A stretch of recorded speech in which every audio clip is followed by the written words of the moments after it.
Muy buenas noches, bienvenidos y bienvenidas a este reto de 21 días de perdón con base en la lectura del libro Cuando papá lastima, libro de la recopilación de la autora de Rayo Guzmán, mexicana, del cual ya hemos empezado dos libros anteriores, Cuando mamá lastima y Tu princesa y yo sapo.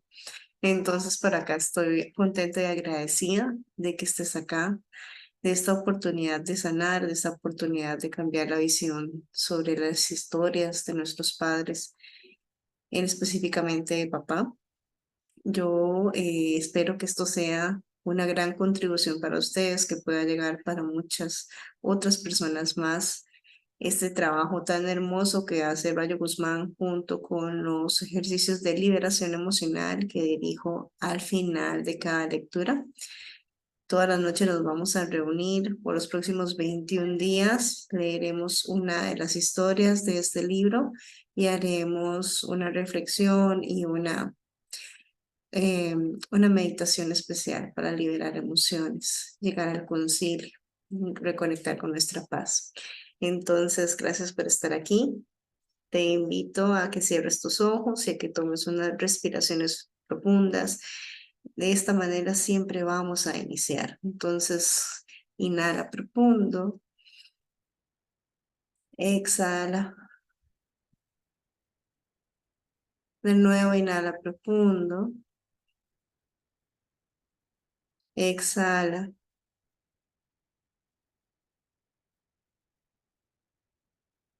Una tercera respiración profunda, exhala. Voy a pedir guía y ayuda de protección. Voy a pedir que este acompañamiento sea para el mayor y más alto bien de todas las personas que se van a unir en el futuro.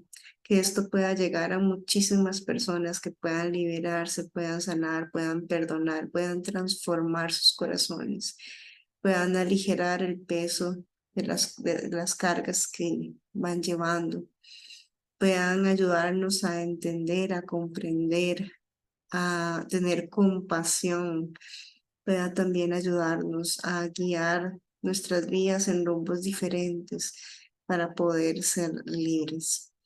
Sello esta oración en confianza, fe y verdad. Muy bien, voy a empezar a proyectar pantalla para iniciar con la lectura.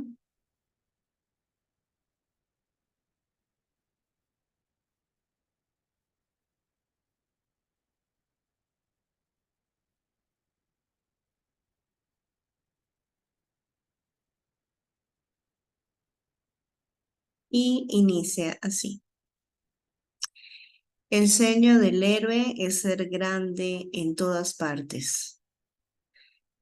Víctor Hugo. Con amor y admiración para Roberto.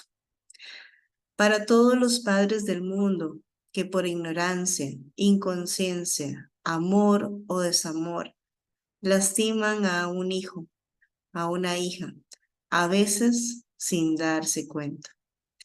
¿Has empleado todas tus fuerzas?, le preguntó el padre. Sí, respondió el niño. No, replicó el padre. Aún no me has pedido que te ayude. Bruno Ferrer.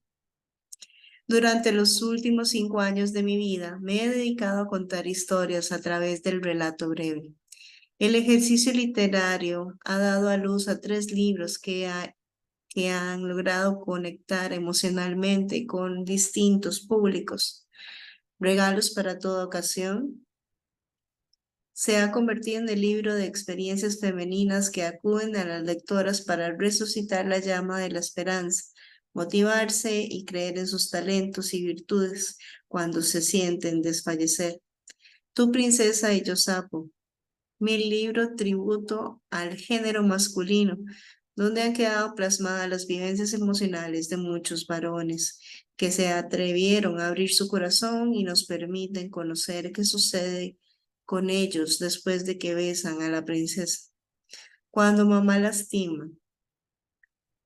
Llegó a ser la cereza del pastel con mi colección del relato breve y miles de historias recolectadas en el campo de la vida real, compartidas generosamente por personas que confiaron en mí y se arriesgaron a convertirse en personajes de mis libros. Ahora son esos personajes entrañables que nos conducen desde la lágrima a la sonrisa, caminando entre los senderos del amor incondicional, el amor de la madre. Sin embargo, cuando recorrí todos los rincones posibles del país con la conferencia del mismo nombre, cuando mamá lastima, con frecuencia comencé a escuchar la siguiente pregunta. ¿Y cuando papá lastima, lo vas a escribir? También comenzaron a llegar mensajes a las redes sociales y, lo más importante, testimonios de cientos de personas que, conmovidas por la lectura de Cuando mamá lastima, estaban entusiasmadas y decididas a compartir su experiencia y a entregarla a mi vocación para escribir una historia inspirada en ellos. A todos ellos mi gratitud y admiración eternas. La convocatoria que acostumbro realizar en redes sociales, lanzando una pregunta, hizo posible la recepción de cientos de historias más. ¿Qué hace? ¿Qué hizo tu papá que te lastima? Era la pregunta. Y las respuestas se fueron acumulando. El resultado de este libro, escrito por el formato de mi colección de relato breve, ya que también he escrito una narración larga, mi primera novela, La mujer de ceniza y el hombre que no podía escribir. Así que he seguido la misma fórmula. Las historias reales que leo y escucho, después las utilizo para narrar en primera persona, a manera de testimonios, lo que emergió de la realidad. Así construyo personajes que se parecen a los que me relataron su testimonio, pero no son ellos. Al convertirse en personajes, dejan de ser una voz individual y comienzan a hablar por muchos otros. El dolor como la experiencia de la que surge el crecimiento humano es una de las premisas de vida que he tenido. Dicen mis amigos médicos que el dolor es una sensación que se detona por el sistema nervioso central y que puede ser lacerante, constante o intermitente. Puede ser agudo o puede ser espantosamente sordo. Sin embargo, y sin ser médico, estoy totalmente de acuerdo con ellos en una cosa. El dolor avisa y ayuda a diagnosticar algún problema más profundo. Por eso los títulos de mis libros, porque es ahí donde te duele, donde hay herida, donde tienes lastimado un trozo de tu corazón. Es precisamente ahí donde es posible que encuentres la maravillosa oportunidad de sanar males más profundos o añejos y donde te convertirás en una mejor persona. Mis amigos médicos también me han dicho que existen dolores crónicos. Son dolores a los que incluso te llegas a acostumbrar. Los extraños, los extrañas cuando se van. Ya viven contigo.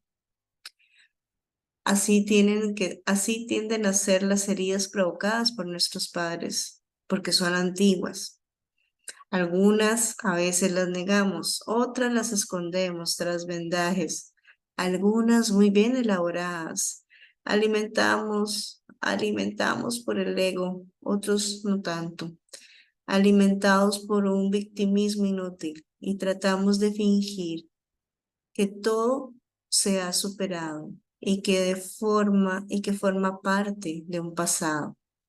Hay quienes convierten esos dolores en rencores, enfermizos o resentimientos que se dañan, y no solamente en su vida emocional, sino que llegan a somatizarse y a convertirse en serias enfermedades, acompañadas también de dolores físicos.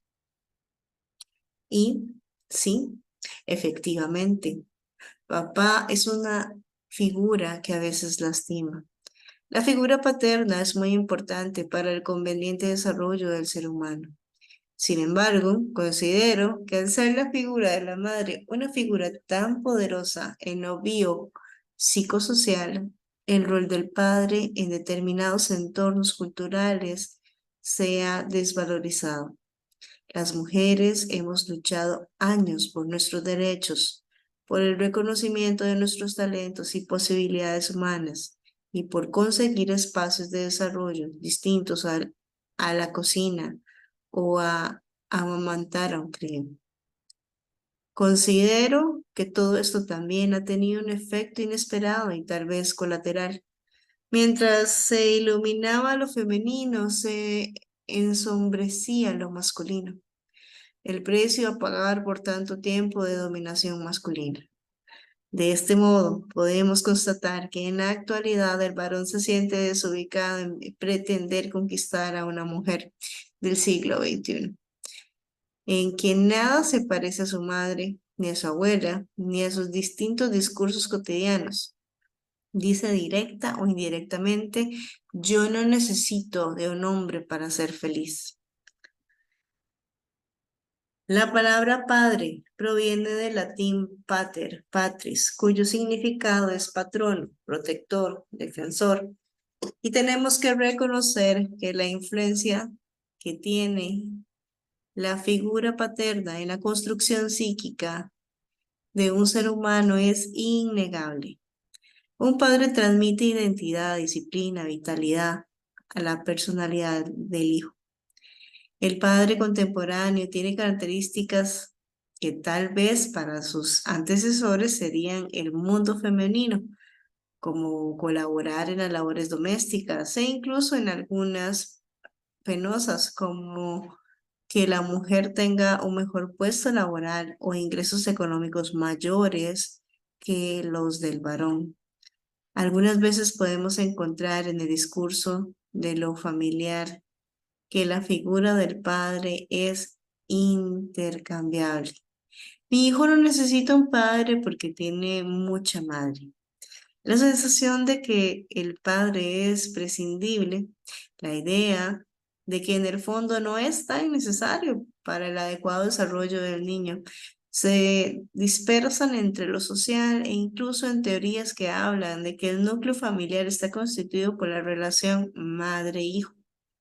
Y así, madres solteras, abandonadas, separadas o divorciadas crían hijos abrazando la infundada creencia de que su amor basta y de que sus hijos pueden crecer perfectamente sin un amor paterno. Sin embargo, a pesar de que aparentemente el hijo o hija ha crecido adecuadamente sin la presencia de un padre, los testimonios delatan que en las profundidades del corazón, esos seres, la ausencia paterna ha calado. Como acostumbro en mis libros, relato historias inspiradas en experiencias reales. Esto significa que los nombres de los personajes y muchas circunstancias son inventados. Mi escritura se convierte en la voz de personajes que representan a cientos de personas que se abrieron en sus corazones y me mostraron sus heridas a través de la ficción testimonial, sin juicios, sin moralejas, sin pretensiones de aconsejar a nadie. Simplemente cuento sus vidas. Son estas historias que a continuación compartiré las que arrojan revelaciones profundas desde las heridas de esos hijos lastimados, como el hecho de que la influencia de un padre sobre sus hijos es irreemplazable. El padre, el primer amor de las hijas, el primer superhéroe de los hijos, el que espanta a los fantasmas por la noche y simula ser un caballo por el día. Cabalgando con el crío sobre los hombros, la figura que se utiliza como amenaza cuando la autoridad de la madre se vuelve débil. El que atemoriza y protege a la vez, el que se convierte en el ideal del hombre para la niña y que cuando crece se enamora y busca a otro varón de las características del progenitor. Cada uno de los relatos nos permite constatar de lo importante que es el padre en la vida de un hijo. La figura paterna se amalgama en el desarrollo del individuo con los conceptos de autoridad, protección, seguridad, liderazgo, iniciativa y audacia.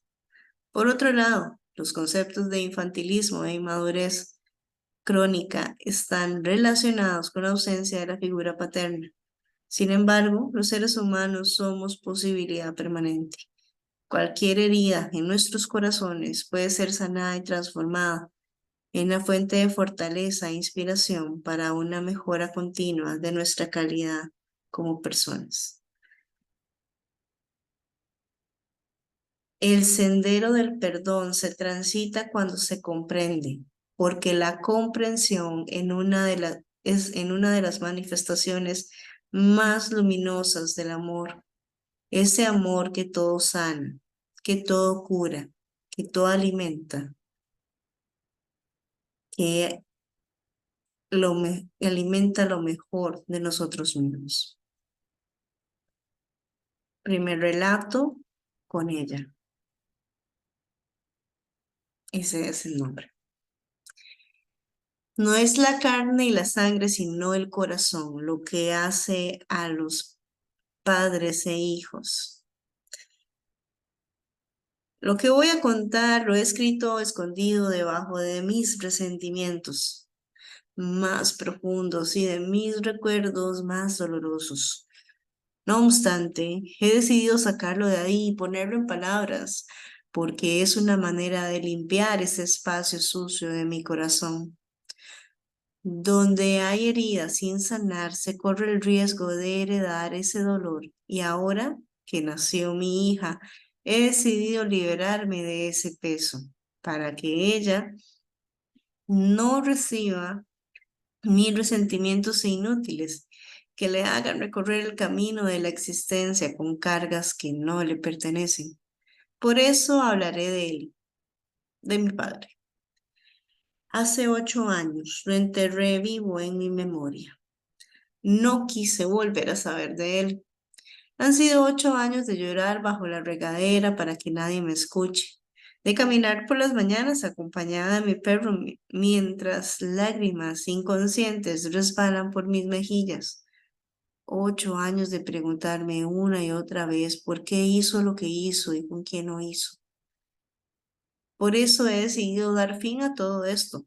Poder tener en mis brazos a mi bebé me ha simbrado y me he dado cuenta de la gran responsabilidad que es invitar a habitar a este mundo a un ser humano, al que no solo le debo dar las condiciones físicas adecuadas para su desarrollo, sino un entorno emocional sano que le permita crecer feliz.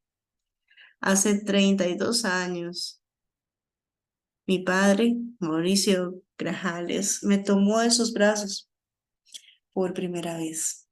Soy hija única, producto de un matrimonio de 24 años. Con Elena Montiel, mi mamá, 24 años permanecieron juntos y vivimos una historia familiar típica, aparentemente normal. Mi papá es un reconocido cirujano,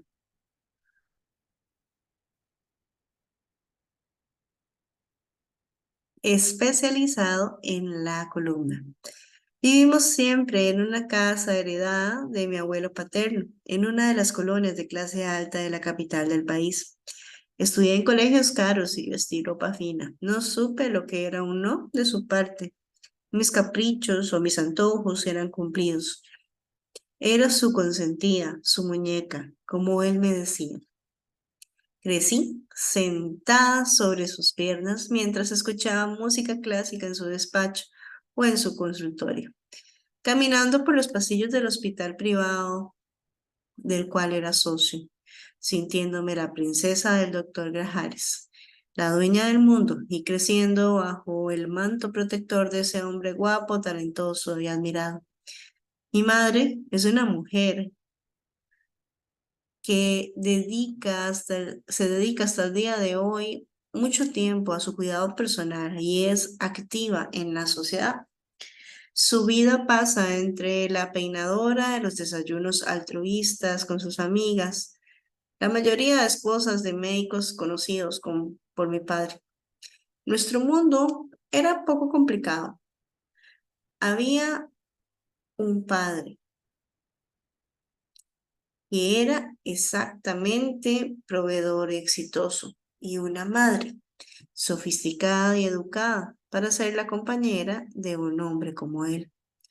Reconozco que fui una niña mimada y que mi padre era mi superhéroe. Todos los adjetivos positivos posibles podrían describir a un hombre. Los usé para describir a mi papá. Guapo, fuerte, inteligente, decidido, sabio, cariñoso, protector, elegante, talentoso, trabajador, dedicado, amoroso, consentidor, juguetón y más. Obviamente se convirtió en mi prototipo de hombre. Crecí aspirando a conocer a un príncipe parecido a mi papá, y al primer defecto que le encontraba a mis pretendientes, los descartaba. El hombre que se ganara mi amor tendría que ser igual, papá. Cuando el ídolo se volvió de carne y hueso y sus vestiduras de santo se rasgaron, mi mundo se derrumbó con él. En la secundaria conocí a Ernestina Mendivil. Nos volvimos inseparables. Ella es hija de médico y yo también. Vivía a 4 cuadras de mi casa en la misma colonia y compartía conmigo el gusto por la comida japonesa y por la natación. Seguimos juntas en el bachillerato y en el momento de decidir carrera, las dos teníamos muy claro que queríamos estudiar medicina como nuestros padres. Y así fue. Nos inscribimos en la misma escuela de medicina en una reconocida universidad privada y nos enfocamos en fabricar nuestro futuro. Viajamos juntas a campamentos en Francia y en Alemania. Compartimos departamento durante un verano en Seattle cuando fuimos a cursar unas materias del bachillerato. Éramos confidentes y en varias ocasiones lloramos juntas nuestras decepciones amorosas. Las dos nos convertimos en jóvenes atléticas y glamorosas y vestíamos al último grito de la moda y así asistíamos a fiestas y conciertos. Ernestina pasaba mucho tiempo en mi casa. Veíamos series de televisión, escuchábamos música o cocinábamos juntas comida asiática con ayuda de tutoriales de YouTube o recetarios que bajábamos de internet. Mi madre llegó a considerarla una hija más. Ernestina llegaba a mi hogar y abría el refrigerador o asaltaba la alacena como si estuviera en su propia casa. Cuando salía de viaje con mis padres, mi mamá siempre le compraba un regalo y se lo daba a nuestro regreso. Los padres de Ernestina hacían lo mismo conmigo. Me estimaban mucho y yo también me sentía una hija más en la casa de ellos. Nunca me percaté de que dejamos de ser dos adolescentes que corrían por el jardín correteando mariposas mientras mi padre tomaba un cóctel junto a la alberca. Nunca me percaté de que ya éramos dos mujeres tomando el sol en bikini mientras mi padre tomaba su trago ahí de al lado de nosotras. Entramos a la universidad y algo comenzó a cambiar entre Ernestina y yo. Comenzó a alejarse de mí y a poner pretextos para no acompañarme a algún evento o para estudiar conmigo por las noches en mi casa. A veces le mandaba mensajes de texto o por WhatsApp y no los respondía, ni siquiera los veía. Eso era muy raro entre nosotras. Lo atribuía a la carga pesada que comenzamos a tener en la escuela, a las tareas y a las actividades distintas que abatieron nuestras nuevas vidas como estudiantes de medicina. Antes de entrar a la universidad, decidimos tomar todas las clases juntas. Sin embargo, para el segundo semestre, ella decidió tomar materias con otros profesores en horarios distintos a los míos, como si no quisiera estar mucho tiempo conmigo. Lo seguí atribuyendo a que tal vez había llegado la hora anunciada de que cada una buscaría encontrar su futuro a su manera, y seguíamos tomando café o saliendo a algún bar una vez por semana. Ya no era a diario como antes, pero la vida había cambiado y las rutinas también. Yo confiaba en que nuestra amistad era indestructible y que persistiría a lo largo del tiempo y resistiría todo, todo menos eso. Eso que sucedió lo relato con un nudo en mi garganta y un dolor en mi vientre. En el mismo nudo que me deshace en lágrimas bajo la ducha y se convierte en colitis por las noches. ese nudo que quiero deshacer y que ve, ese vientre que quiero liberar el dolor escribiendo esto. Una noche que salimos juntas a un bar, comenzamos a hablar sobre los hombres. Recuerdo que yo hablé de un par de pretendientes que andaban detrás de mí y ella escuchaba a medias, porque la mitad de su atención estaba constantemente en su celular. Le pregunté si ella estaba saliendo con alguien y me dijo que había un hombre del que se sentía enamorada profundamente. Cuando le pedí que me enseñara una fotografía, se puso nerviosa y me dijo que prefería hacerlo después, cuando ya se concretara algo con él. Además de que no quería que yo la criticara porque se trataba de un hombre mayor. Me sorprendió que saliera con alguien mayor y que además me dijera que no me burlara de ella, puesto que entre nosotras jamás había existido ningún tipo de burla, y menos cuando se trataba de nuestros sentimientos por algo o alguien. La misma situación se repitió 2 semanas después cuando salimos otra vez a cenar. Ella escuchándome a medias y la otra mitad de su atención concentrada en revisar su celular periódicamente. Esa noche me dijo que tenía que irse. Dejó su parte de la cuenta sobre la mesa y salió del restaurante apresurada. Ya era tarde y me pareció extraño que tuviera que ir con urgencia a alguna parte a esas horas. Pero no pregunté más. Pensé que ya tendríamos oportunidad más adelante de hablar con calma sobre su comportamiento tan raro de los últimos meses. Ernestina ya nos tienes olvidados, comentó mi madre, mientras los tres cenábamos en la cocina un sábado por la noche. Sí, ¿verdad? Ha estado rara últimamente, respondí tratando de compartir con mi madre mi preocupación por su alejamiento. ¿A dónde van a querer ir en Semana Santa de vacaciones? Preguntó mi papá, dándole inesperadamente un giro a la charla, como si quisiera evitar hablar de mi amiga. ¿Tú no la has visto, Mauricio? Insistió mamá. No, porque tendría que verla. Debe estar ocupada con la escuela. Estudiar medicina demanda mucho tiempo. ¿O no, Samantha? Dijo mi padre con un tono de voz que intentó restar importancia a la pregunta de mi madre.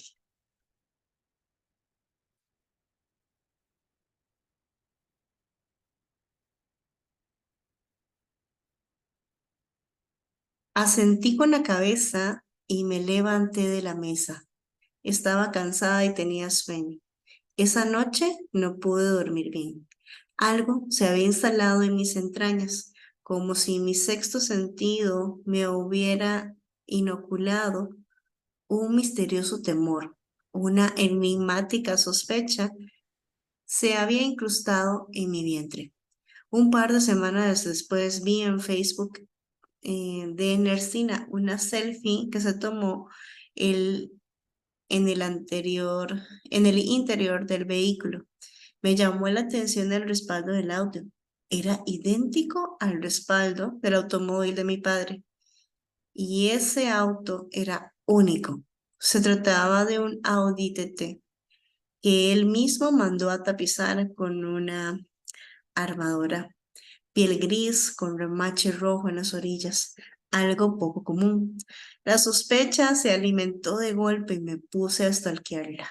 Entonces me di cuenta de que tenía a mi padre agregado entre sus contactos. Se me hizo muy extraño porque eso de que mi padre usara poco Facebook y tenía agregadas en su mayoría a colegas o familiares, pero a mis amigos no acostumbraba a tenerlos en su red social. Seguí buscando y me di cuenta que mi madre no la tenía. Y hubiese sido más normal que los tuvieran los dos. Mi madre usaba más Facebook que mi padre. Me pareció muy raro. Cuando le pregunté a Ernestina, se puso nerviosa y me explicó que lo hizo porque tenía que preguntarle de emergencia algo de una tarea y creyó que sería más fácil por ese medio. Le dije que me hubiese llamado para preguntarle por teléfono o yo le hubiera proporcionado su correo electrónico, pero cambió el tema y evadió las preguntas que le hice. Entonces la sospecha se convirtió en una obsesión y comencé a buscar. Y dicen que el que busca encuentra. Decidí sacar esa espina llena de duda de mi corazón, falté a clases y me dediqué a vigilar a mi amiga de lejos, sin importarme las consecuencias en la escuela. Decidí dedicar más allá de mi tiempo libre para seguirla y observarla de lejos. Constaté que pasaba mucho tiempo en su celular, que salía de clases y no se iba con sus compañeros a ninguna parte. Subía a su auto y se iba en dirección contraria a su casa. Entonces decidí seguirla y la duda se desvaneció.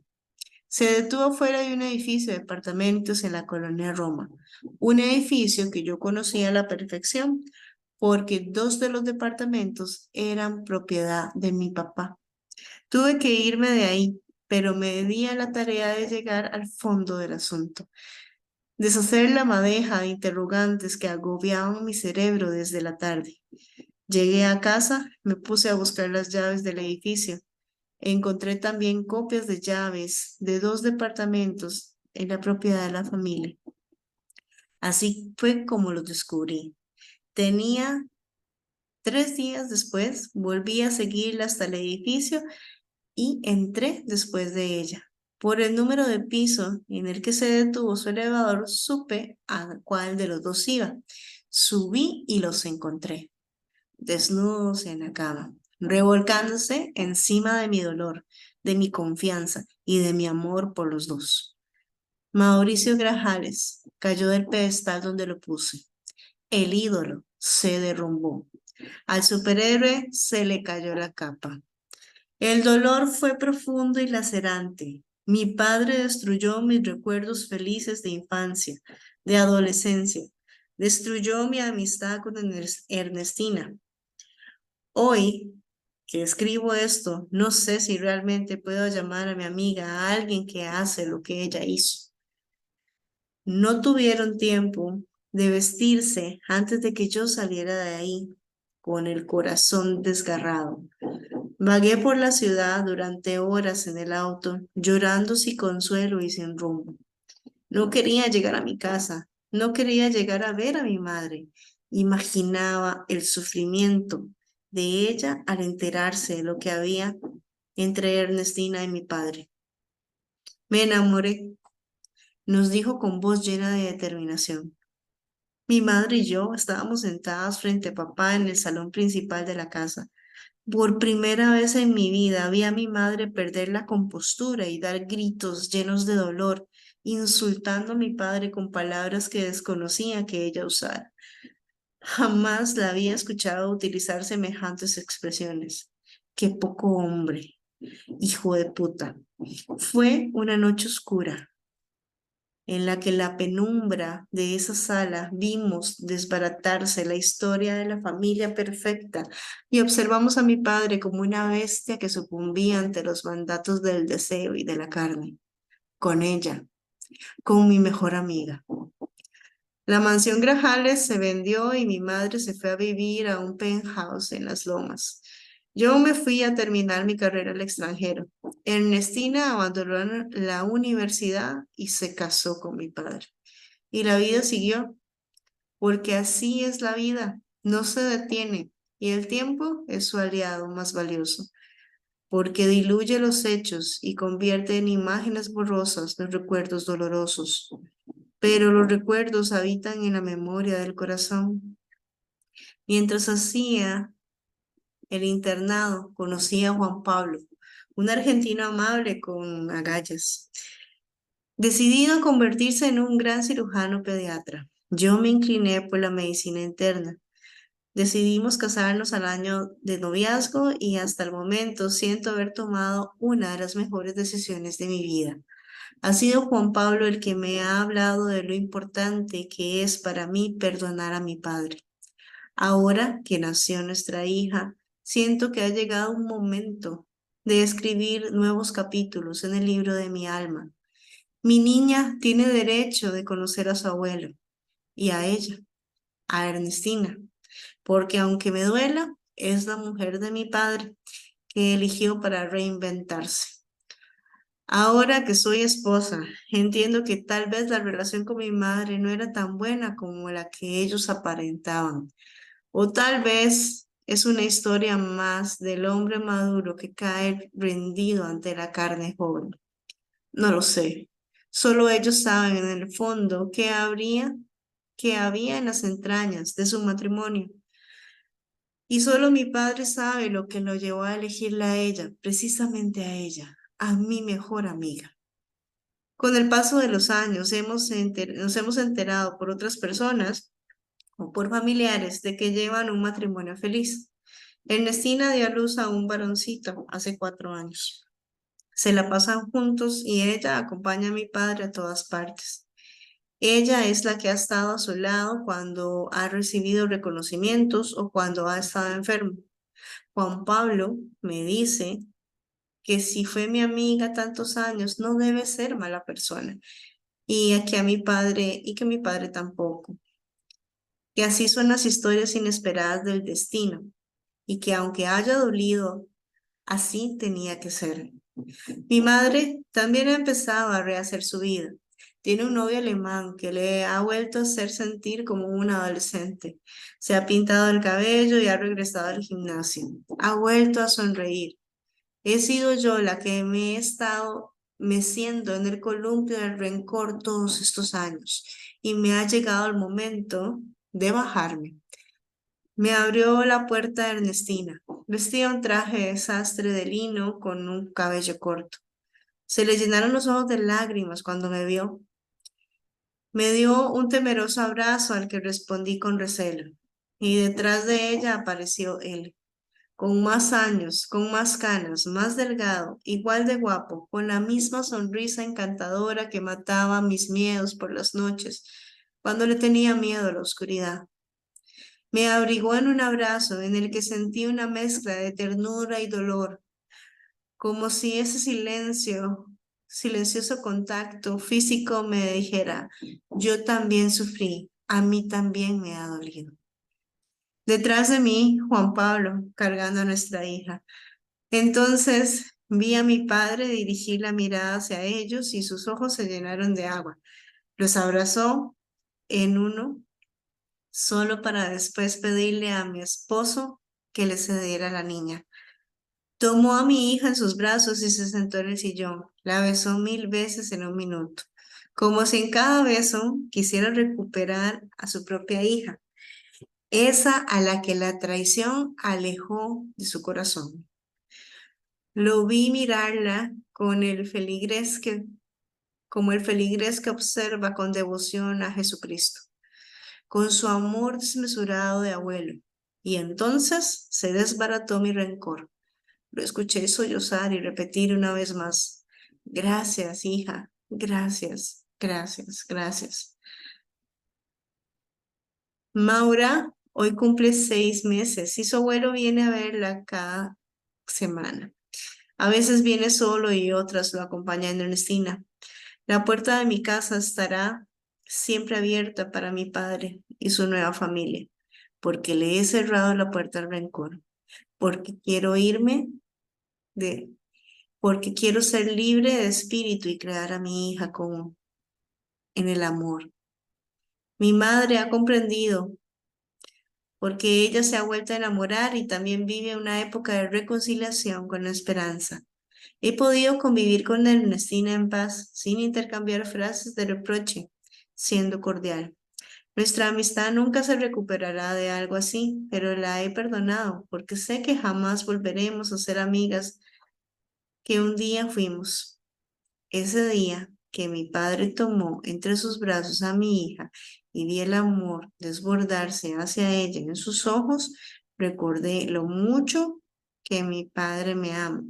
Y ese día vi con mis ojos limpios de resentimiento cómo mi superhéroe recuperó su capa.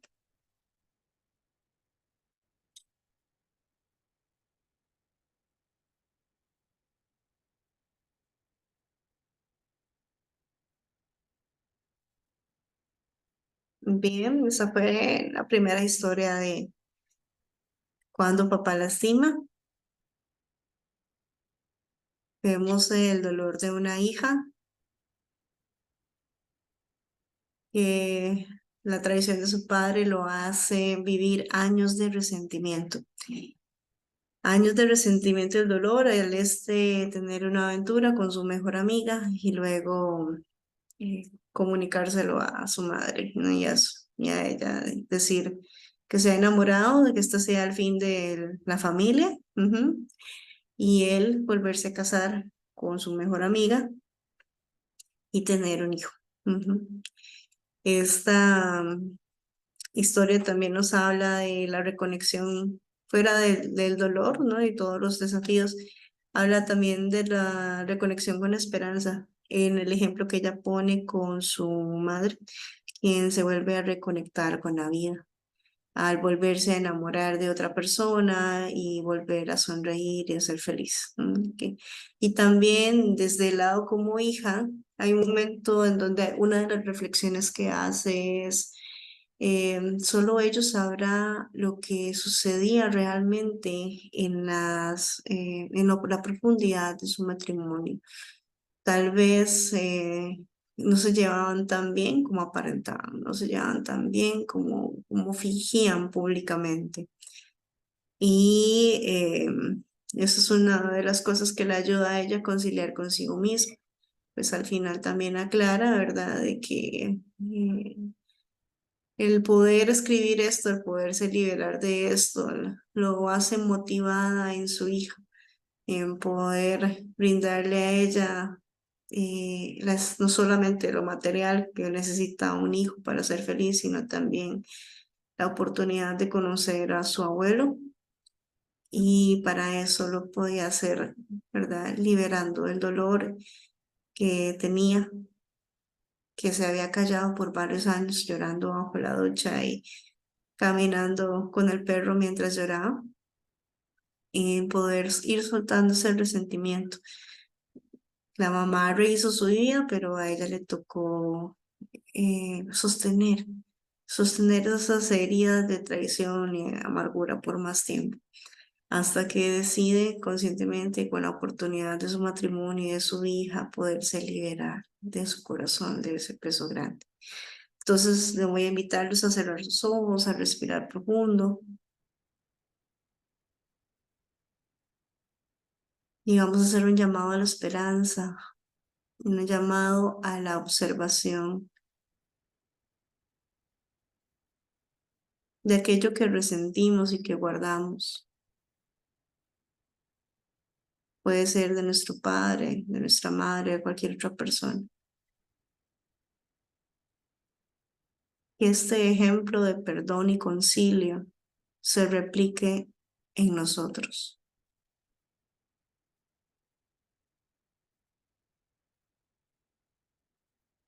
en la armonía, bajo la gracia, de manera perfecta, acorde a la voluntad y conforme a la ley divina.